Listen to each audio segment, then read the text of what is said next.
به نام انسان کامل و با درود خدمت لیدر محترم اپوزیسیون میلیونی ریستارت شاهزاده سید محمد حسینی و همچنین ریستارتی های عزیز.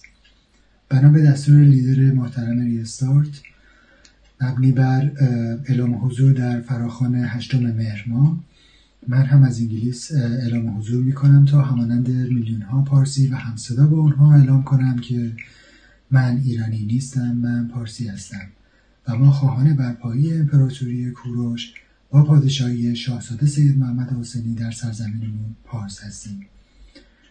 Make Iran great again. Make America great again. I'm not Iranian. I am Persian.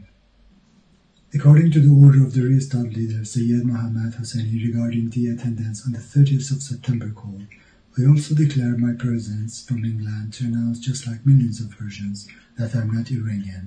I am Persian. And we want our Persian empire back with Sayyid Muhammad Hosseini as our king. Make Iran great again. Make America great again.